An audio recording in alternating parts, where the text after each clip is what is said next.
Kumbame bundu ya Kongo. Kumbame bundu ya Kongo.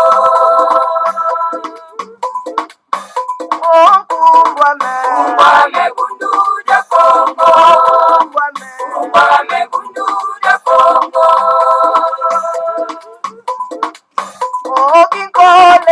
Kole kukongo ya mwenika. Ina ya tena mani mumbande. Munguluza kanda ya Kongo. Munguluza kanda ya Kongo.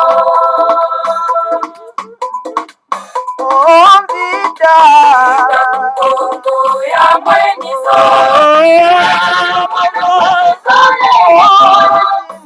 Nayatela mane mumbande. Mwana vita kukongo. Mwana vita kukongo.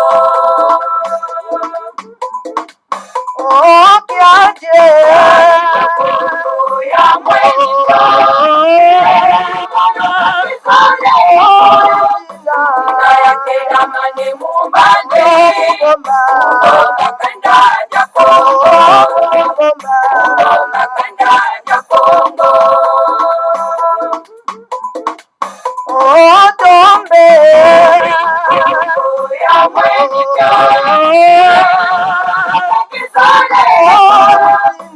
Nayatela mane mumbande. Mungomba tembe kukongo. Mungomba tembe kukongo. Kumbame bundu ya Kongo. Kumbame bundu ya Kongo. Kumbame bundu ya Kongo. Kumbame bundu ya Kongo. Kumbame bundu ya Kongo. Kumbame bundu ya Kongo.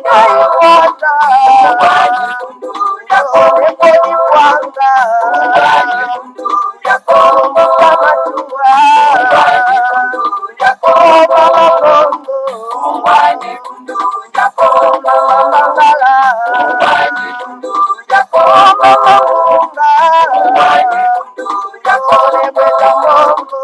Kumbame bundu ya Kongo. Kumbame bundu ya Kongo.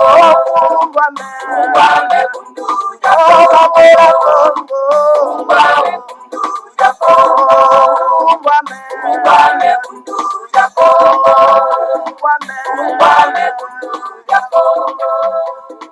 Matondo mingi bama watata bandeko balandi ya Kongo bololo kumbwame bundu dia Kongo tarabiso wana toye bomo mesano antuka na pokwa na lelo pamba te lelo ezali ya solo pena antuka mokolo mwa mitano ya mposo mokolo mwa zomi na mitano ya sanza ya sambo mobu ya koto mibale na tuko mibale na mibale tukomi bongo na ngonga ya zomi na libwa na miniti tuku misato na mibale elingi koloba ngonga ya sambo na miniti tuku misato na mibale ya nsima ya nzanga epai wapi ngai nazali kotombela bino mokolo molamu mpe nazali kopesa bino bayenge keno elingi koloba ke la paix du Seigneur a Congo ekoka kozala na bino banso bambote mpe balosako na bino banso ezali wa bino molobeli mbuta bopele bobala elingi koloba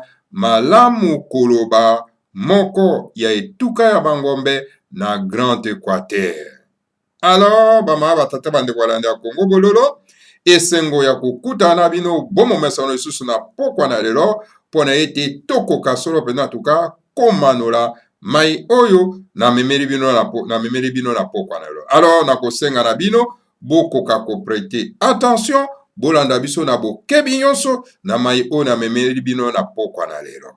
Alors na yango bama batata bandeko balandi ya Kongo bololo recommandation eza oyo moko bopartage Kongo bololo pe bokoka kosabone massivement mpona ete tokoka kozala à l'abri ya bato ya bidongolo miso oyo balingi toujours te ke tokoka solo mpena toka kotalisa mongongo na biso na kati na YouTube.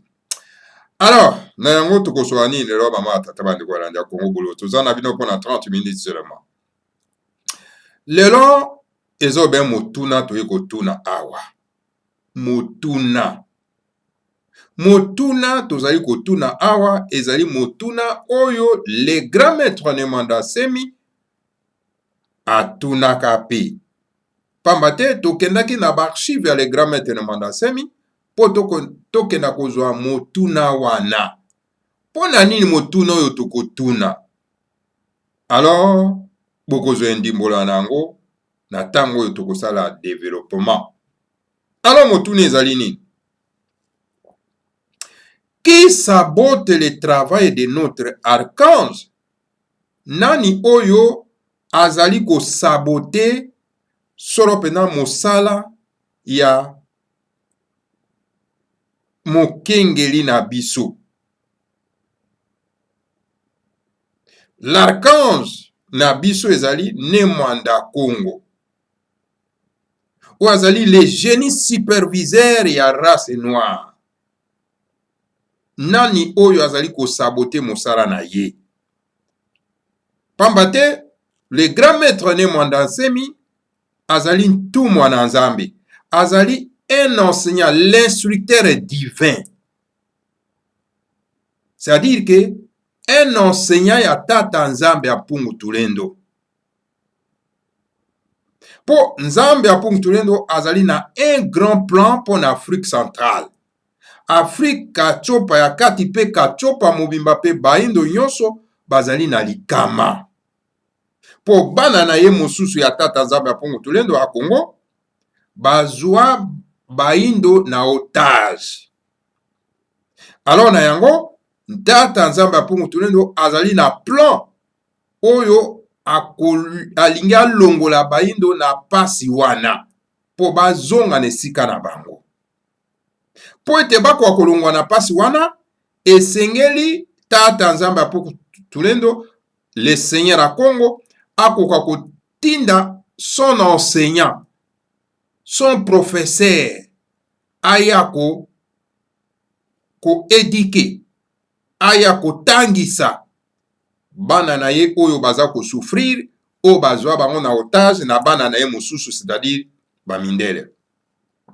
Donc, et cet enseignant a été prophétisé par Mvulus Kimbango na Mbanza Sanda le 10 septembre na Mbanza Sanda 1921.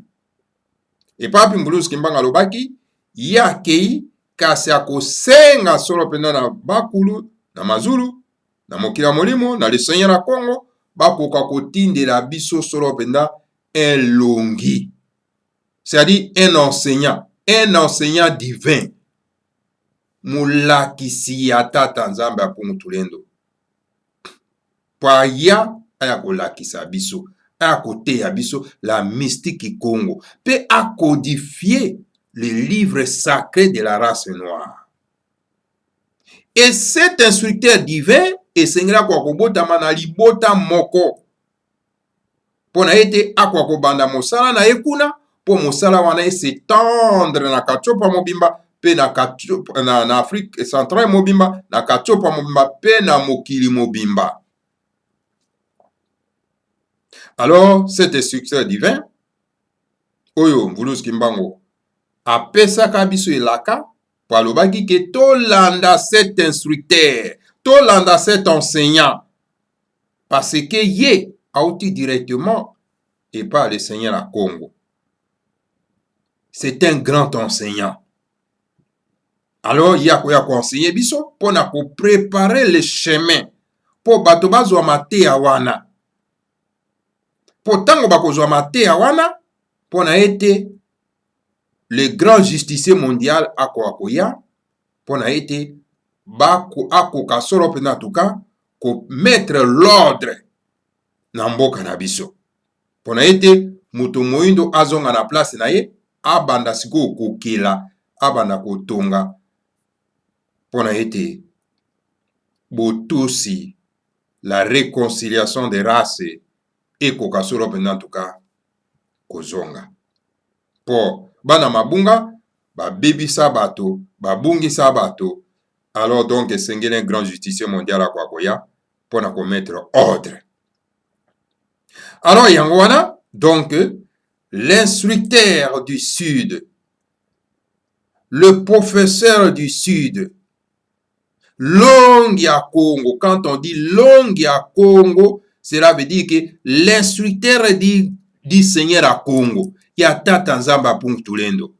L'enseignant à Tata Nzamba Pung Tulendo, parce que Nzambi Kombo na ye à Congo. Et quand on dit langue à Congo, c'est l'instructeur à Tata Nzambe, c'est l'instructeur divin. Alors donc, yaye pona ete asala mosala wana ya kote ya biso pona ko préparer l'arrivée ya kwa Tulendo.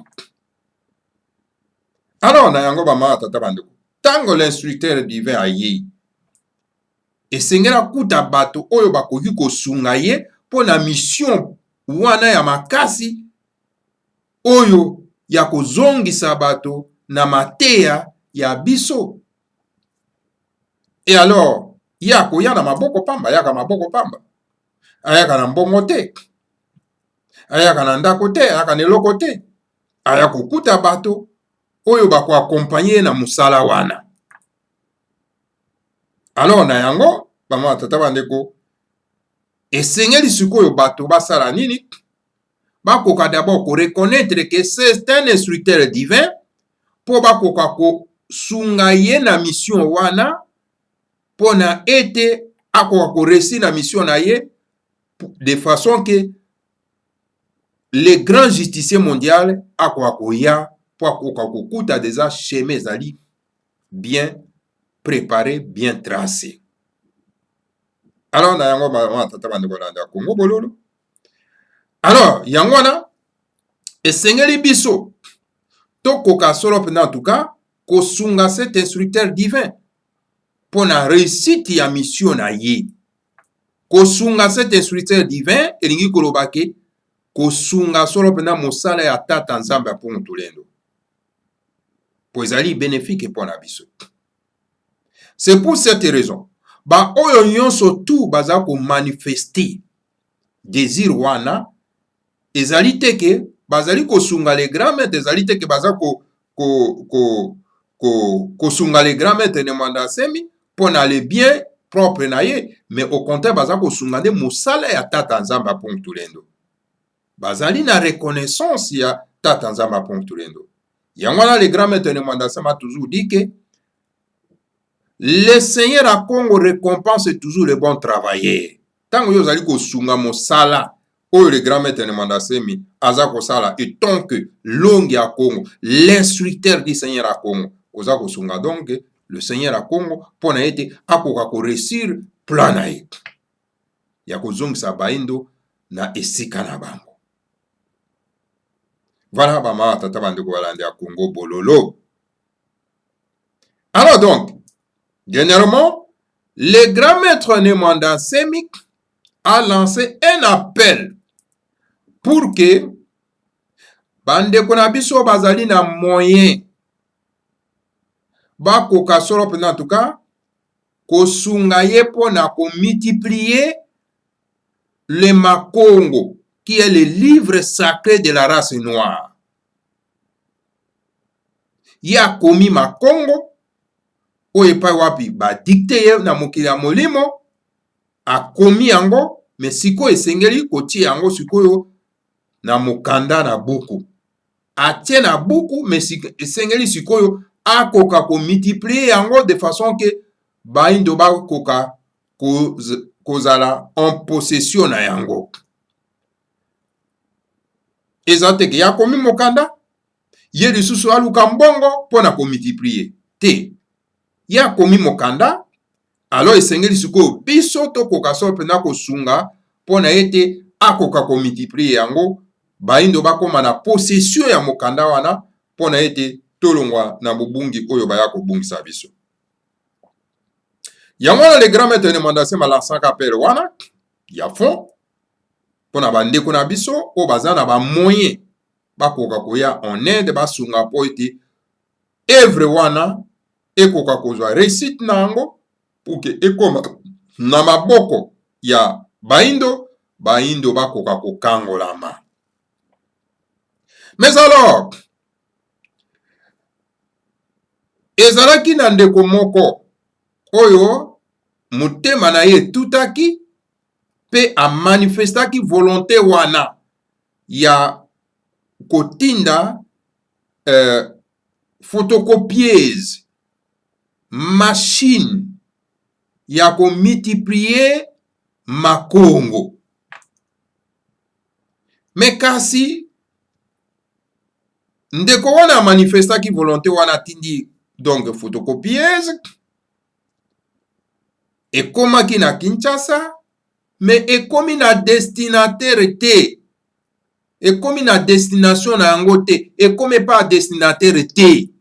Ndeko soko ozali koyoka biso, esengeli na yo koyeba ete machine la photocopieuse oyo otindaki mpona mosala ya le Seigneur ya Congo ekomi na destination te. Alors tozali kosenga na yo okoka kose manifeste po ete eloko oyo osali ezali mosala monene oyo osali mpona kosunga solo mpenza antuka baindo ya mokili mobimba. Po bapolitisien baza na Congo baza na esprit patriotique et nationaliste te. C'est pour cette raison baza koyeba valeur ya livre sacré ya race noire te. Bango bazokanisaka mokanda oyo bapaya bamemelaki biso na kombo ya Biblia nde yango nde kosunga bango mpona kolongwa na likama baza na yango. Ok, baza komikosa. Me yo motema ebeti yo ete esengeli okoka solo mpenza kosunga solo mpenza mosala oyo monene oyo l'instructeur divin, le professeur du Seigneur à Congo aye pona ete akwa ko codifier mokanda mosanto na biso po ete baindo ba koka ko son encapare de façon que balongwa na état de choses oyo bango bazana yango ya inertie, donc ya esclavagisme. Alors bakoma bato babela bakoko na bango ezali solo pena en tout cas volonté monene oyo sali. Alors yeba yango ke geste yo sali ekomi epa ya destinataire te. Alors toza kosenga na yo okoka kose manifester. Soki olandi Congo bololo oyo, contacter Mbuta Bopele Bobala. Contacter Mbuta Bopele Bobala, tokoyeba ko localiser matériel wana ekomi epa ya nani. Soki o contacter ngai na koyeba solo pena ndenge nini tokoki kosala pona ete tokoka ko récupérer matériel oyo ekomi epa ya destinataire te. Ou bien okoki pe ko contacter directement Mbuta Mambote ou azali solo pena sur place kuna na palais royal. Soko oza peut-être na difficulté ya ko contacter ngai, o contacter ye kuna, hein? Comme ça bango pe bakoyeba ko localiser solo pena en tout cas moto oyo a réceptionné donc matière donc produit wana oyo tindi. Alors donc ekozala malamu pona ete tokoka solo pena en tout cas ko récupérer yango. Oko contacter Mbuta Mambote na numéro de téléphone ya 00243 89 73 71 111. 00243 89 78 71 111. Okoki pe ko contacter ngai Mbuta Bopele Bobala na 0049 173 81 72 659. Au contacter ngai Mbuta Bopele Bobala na 0049 173 81 72 659. Voilà. Mbuta soko koyoka biso, contactez biso s'il vous plaît. Eza na bosenga mingi parce que esengeli to mettre hors d'état de nuire ba malfaiteur oyo baza ko saboter mosala ya le Seigneur à Congo.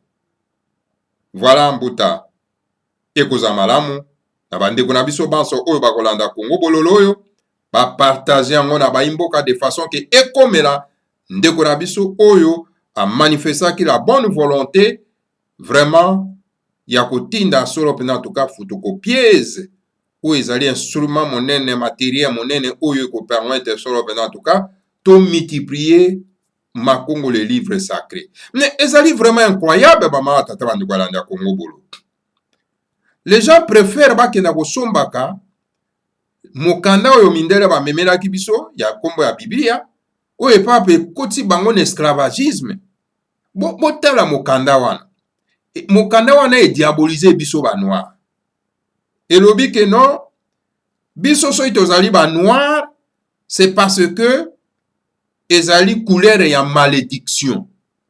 Pona nini parce que koko na biso Zafet amonaki tata na ye motakala, alors tata na ye amodiri ye yango na biso tokoma baindo. Mokanda ya ndenge wana tobengi Biblia. Est-ce que za mokanda oyo pena noir aza ko se respecter akoka ko utiliser comme mokanda mosantu? Na kati ya mokanda wana epapi baza koloba ke esclave esengela koka ko respecter kotosa maître na ye. Donc mokanda oyo babengi mokanda ya Nzambe ekoka koloba ete biso tozali baumbu totosa ba maître na biso. Alors donc ça n'a pas de sens. Tandis que na kati ya makongo baza ko glorifier biso. Baza ko pesa biso une fierté. Eza mokanda oyo mbato soki baza na mbongo bako se lancer pona ete bako ko multiplier yango ekota na mabota nyonso. Mais comment eloko ezo ko glorifier biso? Mais tozo sala effort te ya ko manifester cette bonne volonté, ya ko tinda matériel oyo ko permettre ke ba développer ba multiplier yango po ekota na mabota na biso po ete tokoma na lolendo ya koyeba ko créer biloko na biso moko parce que tango moto aza ko se sentir coupable na lisumu moko boye oyo ayebi te. Tango moto aza ko se sentir coupable que non nga naza noir parce que koko na ngai songolo amonaka tata na ye motakala yango naza noir, alors se sentir coupable. A se culpabiliser ye moko. Ozomona? Alors donc moya koka ko sala eloko moko te ako souffrir na complexe d'infériorité. Et pas ya bato ya aza ko kanisa ke soki bango bazali pembe, c'est parce que bazali donc béni. Ozomona? Tandis que na kati ya mokando to benge makongo ezo tombola biso, ezo pesa biso une fierté. Ezo pesa biso lolendo. Ezo longola biso ce complexe d'infériorité. Ozomona? Alors c'est pour cette raison bandeko. Peut-être kozanga koyeba yango na bozana yango. Alors tango boyebi boye boko se précipiter solo pena en tout cas kosala geste ndenge le grand maître de Mandase malansaka apele wana ya kosomba la photocopieuse professionnelle oyo ko permettre pona ko multiplier ba exemplaire ebele ya makongo bama tata bandeko landa ya Congo bolo lokola ndenge ndeko wana ase mbuta wana ase manifestaki bonne volonté wana kasi malheureusement donc matériel ekomi na destination te ekomi na destination te yango wana na ye na Congo dietu oyo le grand maître de Mandase makomaka kala qui sabote le travail de l'archange. Nani aza ko saboter ko bebisa mosala solo pena en tout cas ya notre Dieu secondaire qu'on appelle Nembanda Congo. Voilà bama tata bandeko balanda Congo bololo c'est ça na ko sukisa na Congo dietu oyo bama tata bandeko balanda Congo bololo. Le Congo la sagesse Congo enseigne aux adeptes de Bundu dia Congo que vodila wona dila kwaku kasi nsiku wa mfumu mwanda Congo ka vulendi sumumwa ko bolimbisi bango tata bandeko parce que natangaka mpe kikongo malamu te soki omoni mwa mabaku eza kosalema boteni nga en rigueur te alors bocomprendre kaka. Ouais. Si vous voulez pleurer, vous n'avez qu'à pleurer. Mais la loi sacrée du Seigneur Mwanda Congo ne doit jamais être transgressée. Sokongo lela na yo. Sokongo mi boma na yo. Sokongo mi kata musapi mi kata na musapi na yo moko. Etali yo. Kasi mobeko ya le dieu secondaire na biso ne Mwanda Congo ekoki jamais donc kobeba likolo na yo, bokoki kotransgresse yango te, bokoki kobuka yango te. Mobeko ya ne Mwanda Congo bokoki kobuka yango te. Lela na yo ndenge olingi, mibamba na yo ndenge olingi, kasi mobeko ya ne Mwanda Congo bokoki kobuka yango te. Dans le lointain passé de l'humanité terrestre, à une époque où la planète Terre n'était pas encore entièrement occupée, il arrivait qu'un esprit supérieur, un archange, un dieu secondaire, arrive à choisir un homme d'élite. Boyebi, na kalakala, tango mokili, mabele, ezalaki nano totalement occupé te, parce que na kalakala bato bazalaki nano ebele te, yango na mabele ezalaki totalement occupé na bato te.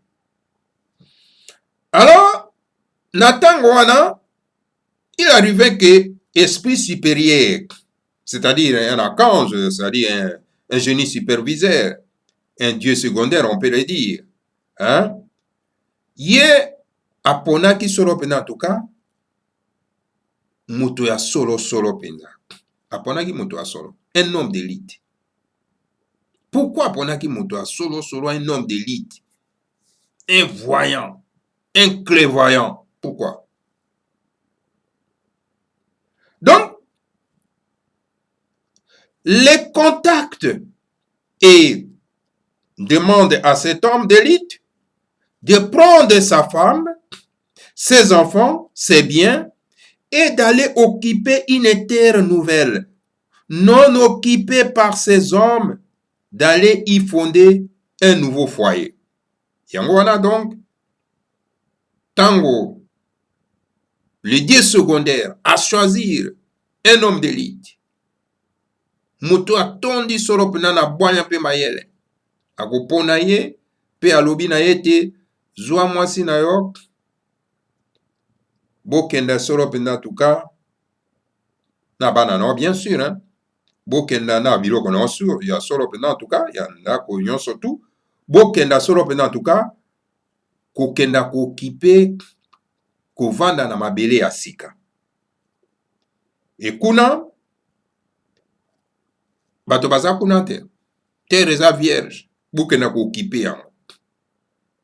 Epai wapi bino kuna okokenda solo pena tuka kofonde kosala libota na bino, kosala donc mboka ya sika. Oke kuna boke kosala mboka ya sika wana na tango ya kalakala, mobeko wana solo pena epesamaka solo pena na notre dieu secondaire, où lui-même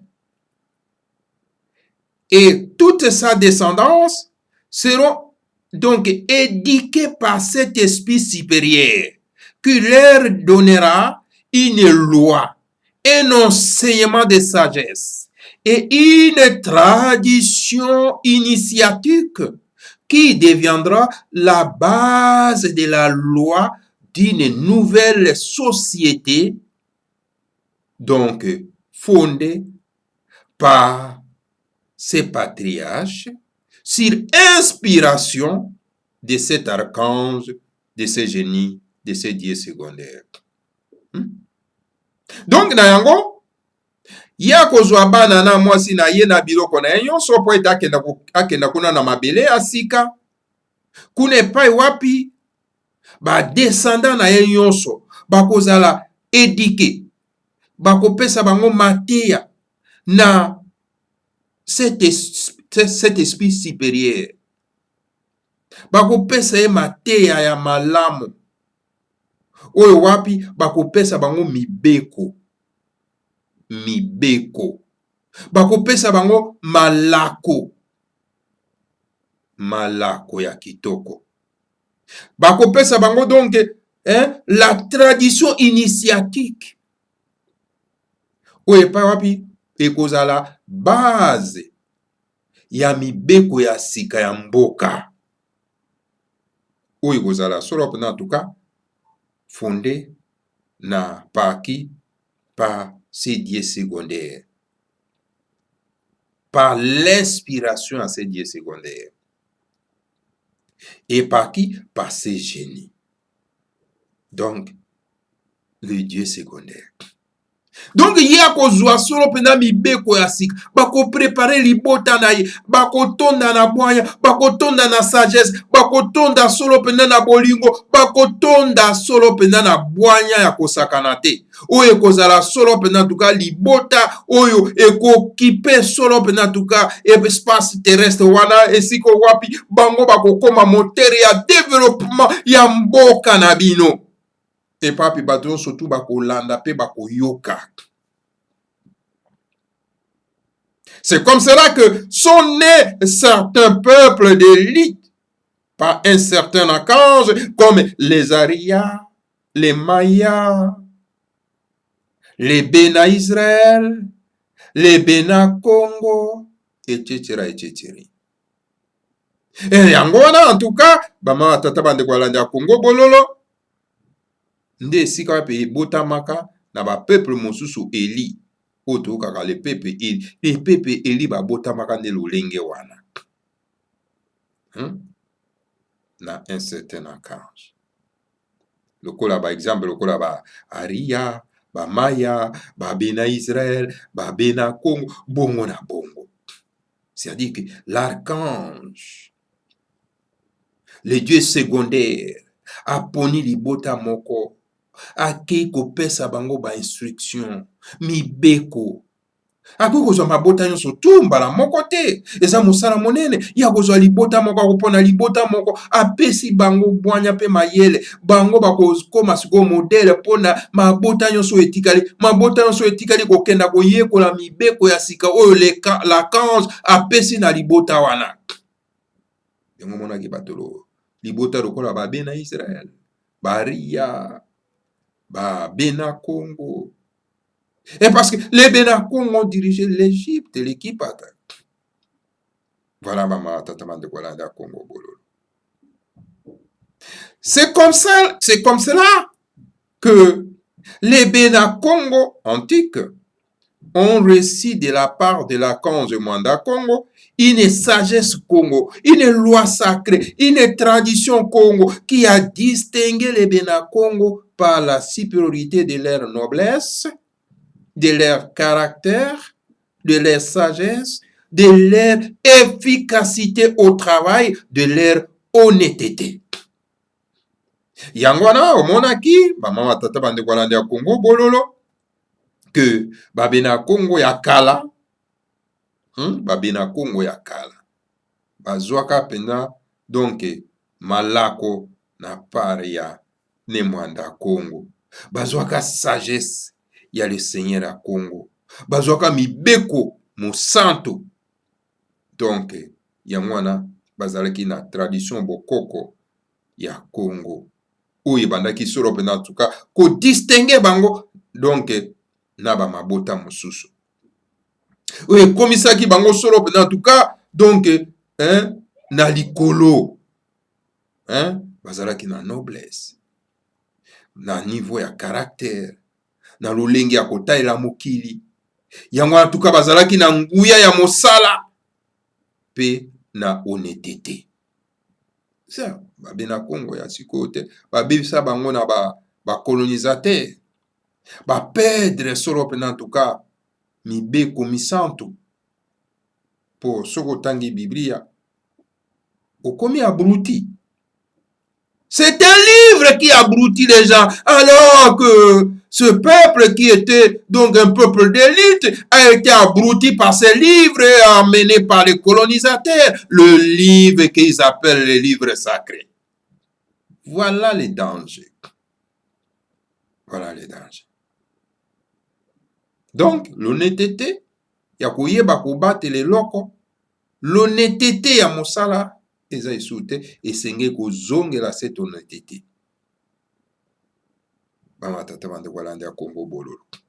Ainsi, les esclaves Congo étaient les meilleurs en tout de toutes les tribus nègres déportées en Amérique par les Européens marchands d'esclaves. Yango namonaki baumbo nyonso tu oyo ba colonisateur bayaki kozwa komema bango na Amérique, bayo bandaki kose distinguer na comportement na bizaleli solo pendant en tout cas ezalaki bandeko na biso ba bena Congo. Au Congo belge, les Bakongo étaient la race supérieure parmi les indigènes du Congo belge en Afrique centrale, le pays des Bantous.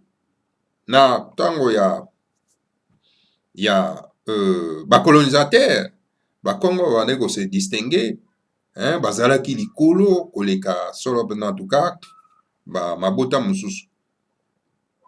La vérité reste la vérité. Voilà. Il faut, quand on proclame la vérité, on doit l'assumer. On doit la dire hautement, haute voix. C'est ça, maman, tata, Congo Bololo. Pendant des siècles, les Bakongo ont appris à Lakanze Mwanda Congo, leur dieu national, que voler c'est mauvais, tuer c'est mauvais, faire de la prostitution sexuelle, je veux dire, c'est mauvais. Faire de faux témoignages, c'est impur, etc. Longwa bambula na bambula, Bakongo, bateyamaki na ne Mwanda Congo ete wazali de Dieu national, que koyiba ezali mabe. Koboma moto ezali mabe. Kosala ekobo na basi ya bato tala ekobo ndenge ekomi kosalema na kati na mboka na biso na Congo, ekobo ezolumba solo ti ekomi ti na mokili ya molimo ya bakoko. Kosala ekobo mabe ezali mabe. Alors donc kosala pe ba faux témoignage. Okomona bato baza kosala ba faux témoignage. Témoignage ya lokuta. Azo kosa me avandeli lokuta. Il n'a pas la crainte du Seigneur à Congo. Donc, kosala ba faux témoignage ezali mabe et bon la bon. Donc ba bena Congo ba prenaki bango solo en tout cas na ne Mwanda Congo lolenge wana. Puis, la colonisation belge est venue mélanger les Bakongo avec le peuple barbare pour qui, et quand vous ne volez pas, vous êtes un Yuma. Et quand vous volez, vous êtes glorifié en disant de vous que vous êtes un Elombe. Donc voilà, dans la colonisation, et qu'au panza solo en tout cas, le lenge wana ya kotala mokili ya bande kona biso ya ba bena Congo ba mélanger bango na ba peuple oyo baza na sagesse wana te et pa na wapi pa bango na bisika na bango. Donc soko yibi ozali elombe, oyibi ozali donc moto na nguya. Donc soko yibite c'est no yuma. C'est ça. Donc soko yibi ale ba glorifier ba commission ba bitale lombe wana. Et quand vous manifestez votre barbarie en tuant sans raison et en faisant couler le sang d'un innocent, on vous glorifie des mobali. Et quand vous faites de la prostitution sexuelle avec une femme d'autrui, on vous admire en disant Ngoyao. Boyebi Ngoyao, ezali monoko ya bandeko na biso Ekofo alias Mbutakobo. Ah, voilà. Donc voilà. Et puis il y a bandeko na biso mosusu ya baindo soko manifester lolenge ya mabe ya koboma bato sans raison ya kostangisa makila ya bato ya kotangisa makila ya innocent. Bomonaki bino moko le grand maître Mandasemi le 24 avril 2020, le grand maître Mandasemi matin mpona ko réclamer donc droit na ye. Alors donc le peuple barbare batindi ba terroriste na bango po bakenda kotangisa makila na ye na kati ya palais royal. Bomonaka bino moko te.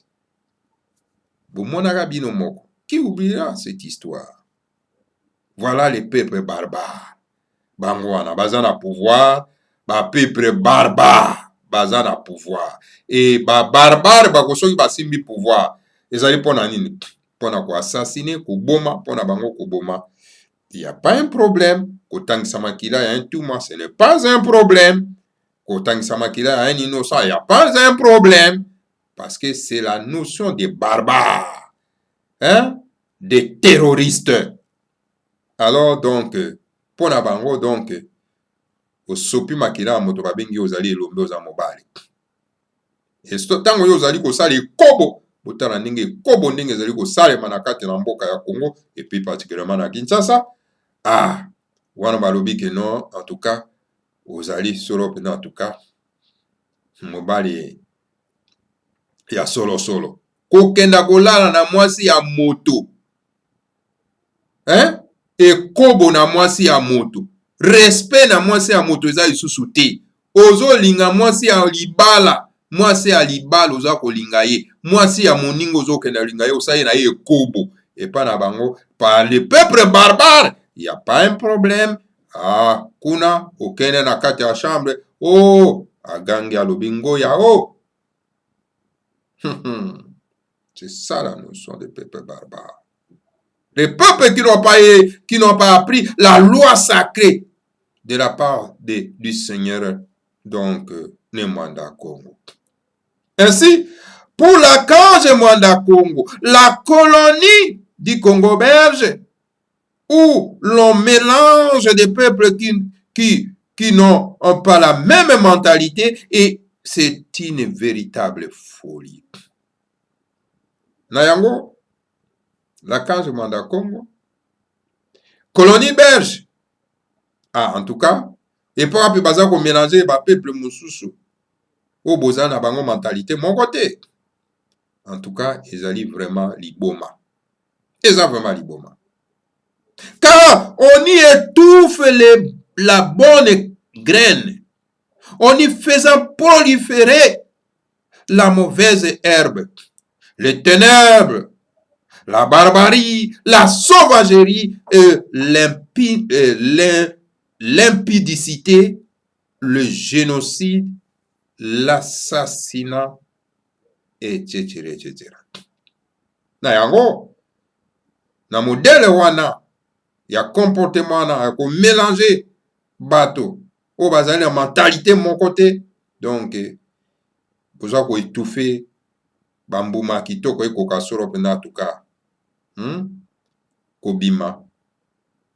Donc, koya nde kokolisa soro pena tuka matiti ya mabe, matiti ya mabe, ya mbindo, ya molili, kokotisa soro pena tuka, liboma, la barbarie, sauvagerie et l'impudicité. Donc, ba génocide, na ba assassinat, na kati ya mboka. modele wana ya kosala mboka komélanger bato oyo boza na bango mentalité moko te. Et voilà la colonie du Congo belge qui est en train de détruire l'enseignement millénaire du dieu Mwanda Congo pour le remplacer par les antivaleurs Kiadi. Yango wana bomoni colonie ya Congo belge eza koboma solo pena en tout cas mate ya kitoko oyo notre dieu secondaire Mwanda Congo apesa solo pena longwa bambula na bambula pona ko remplacer yango na ba antivaleur na bato oyo bazanga bomoto ezali mawa mingi. Regardez avec quelle légèreté ce régime tue les gens pour un rien. Comment il empoisonne les gens. Décidément, ces peuplades n'ont pas la même mentalité que nous. Ingeta ibobo ibobo. Bomoni, botala bino moko. Botala bino régime oyo na kati ya mboka. Botala légèreté na yango. Et puis en tout cas baza ko boma bato pour ne rien dire, pour ne rien. Talane baza ko empoisonner bato. Décidément, donc à peuplade il y a oboza na bango lolenge moko te ya kotalela mokili bango nde base comportaka lolenge wana ezali pasi pe mawa mingi. Donc voilà, les Congolais écrit par les grands maîtres depuis le 20 mars 2015, ça date depuis longtemps, depuis 2015. Donc aujourd'hui ils sont toujours actuels parce que la situation est toujours traversée, ils sont toujours lolenge moko. Voilà, pourquoi choisir ces Congolais? Parce que le même comportement, ils ont toujours que se répéter. Hein? Un frère qui manifeste la bonne volonté, il y a qu'à répondre à SOS lancé par les grands maîtres de Mandasemi pour na kotinda donc la machine photocopieuse pour na ko multiplier les makongo ou ezali bénéfique pour na biso pour na kokoma na uniformité ya pensée pour na kokolisa bonzambe na biso pendant que les politiciens na kati ya mboka ils sont incapables na bambongo baza ko yibebele bele pour na ko financer solo en tout cas donc la multiplication ya livre sacré na biso et que une personne de bonne volonté a manifesté yango alors au lieu que comme à la destination et que et pas mauvaise personne il y a commis ko ça elango na bien na yemoko privé. Voilà la méchanceté. C'est ça.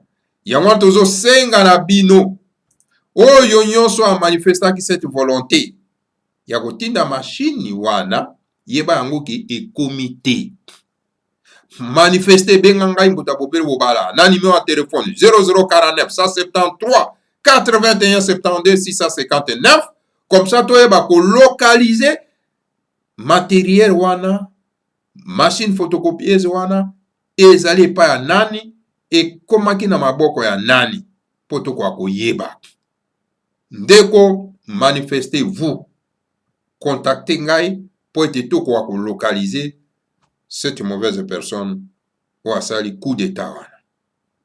Voilà mai oyo na memelaki bino solo pena tuka na pokwa na lelo na kati na Congo bololo naza kozela solo pena tuka biyano na bino naza kozela pere na bino ekozala bosenga mingi penza oko kobenga ngai na WhatsApp koko benga ngai en direct na WhatsApp toujours na même numéro 0049 173 81 72 659 benga ngai na WhatsApp lukanga na WhatsApp ou soit na direct okozwa ngai sokoza na possibilité ya direct sokoza na possibilité ya directité alors lukanga na WhatsApp na 0049 173 81 72 659. Matondo mingi na bino banso oyo bolandi biso alors bo partager bo sala large diffusion à Congo bololo oyo pona ete ekwa ko atteindre ndeko na biso wana oyo asali geste wana kasi geste ekomi na destination te. Matondo mingi na bino banso. Que le Seigneur à Congo vous bénisse tous, bénisse le grand maître de Mandansemi et bénisse la République fédérale du Congo, Ingeta, Ibobo et Ibobo. L'Afrique sera construite dans l'olenge ya ekipa. A dit le grand maître de Mandansemi.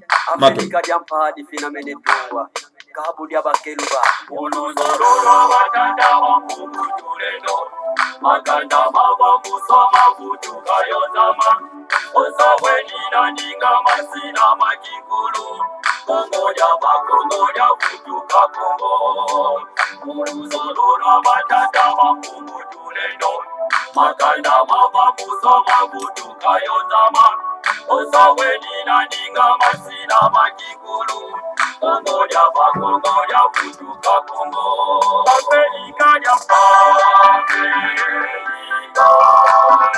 Afrika ya polina tumbo Afrika ya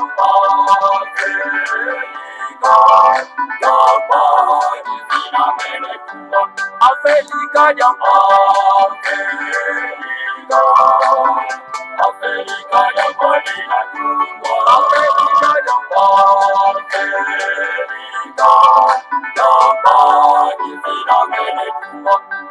Efia mbaya mbita petima na kukongo Ipanza kya Kongo yekibuka kya timanti Efia mbaya mbita petima na kukongo Kongo ya futuka Kongo Efia mbaya mbita petima na kukongo Ipanza kya Kongo yekibuka kya timanti Efia mbaya mbita petima na kukongo Kongo ya futuka Kongo Afrika ya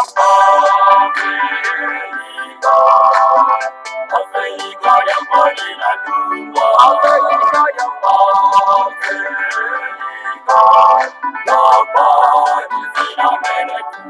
Afrika ya Afrika ya polina tumbo Afrika ya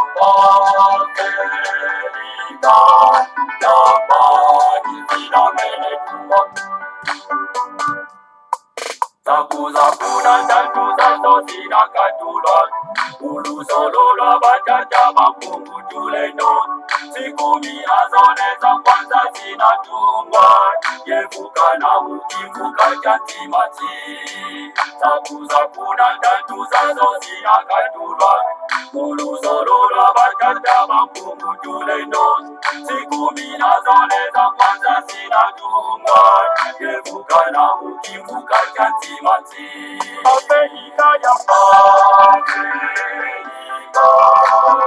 Afrika ya polina tumbo Afrika ya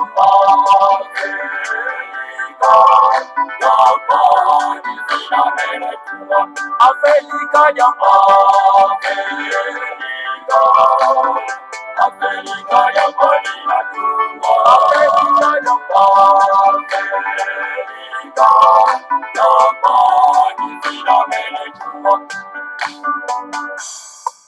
Sikumi nazoleza kwanza zinatungwa Kongo kwimaka mubengela kuva kuzambi Oyo makajanga kivuku bangi chwapa Kasaimu kivuka chantimanti Sikumi nazoleza kwanza zinatungwa Kongo kwimaka mubengela kuva kuzambi Oyo makajanga kivuku bangi chwapa Kasaimu kivuka chantimanti Afrika ya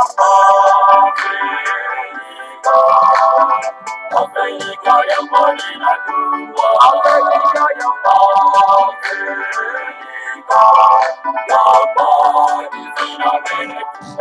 Afrika ya